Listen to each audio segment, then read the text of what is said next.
Today, a baby boy was born. He will grow up with a loving family, enjoy playing sports, go to school, eventually join the workforce, and be an integral contributor to our world and society, just like everyone else here today. And he also happens to live with a condition called trisomy 21, most commonly known as Down syndrome.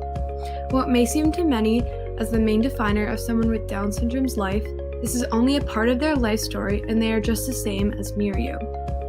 Down syndrome may be seen to many as a sensitive topic, but today we're going to break down the barrier of Down syndrome, the most common chromosomal disorder in the world, and learn about what this condition is and what it really means for someone living with it. Down syndrome is a congenital disorder resulting from the presence of an extra copy on the 21st chromosome of an individual's DNA. In a typical human, we have DNA that contains 23 pairs of rod-like structures called chromosomes. These chromosomes carry our genetic information that determines how we look, act, how our body works, and essentially how we live. For individuals who live with Down syndrome, the 21st chromosome of their DNA will either have a full or partial copy, creating additional unnecessary genetic material for your cells to read. This additional genetic material results in alterations in development and causes some physical differences, in addition to potentially causing some mild to moderate intellectual disabilities.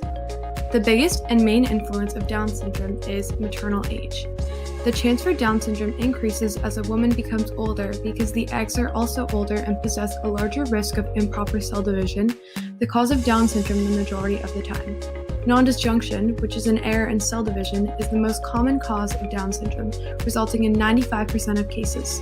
Before or after conception, the 21st pair of chromosomes in the egg or sperm do not separate and result in an extra chromosome. As the growth of the embryo continues, it receives this extra chromosome copy in every single cell replicated in their body. Other causes of Down syndrome are caused by either translocation or mosaicism, which are far more rare than non-disjunction. As I said previously, Down syndrome is the most common chromosomal disorder today. From 1979 to 2003, the number of infants born with Down syndrome rose by 30%. This is presumed to be due to the increase in maternal age now versus in the past. Down syndrome occurs in about 1 in every 700 babies, which is approximately 0.14% of the population. In the year 2002, in the United States, it was estimated that of children aged 0 to 19 years old, 1 out of every 1,200 was affected by Down syndrome, meaning that in 2002, there were approximately 83,000 children who had Down syndrome in the United States.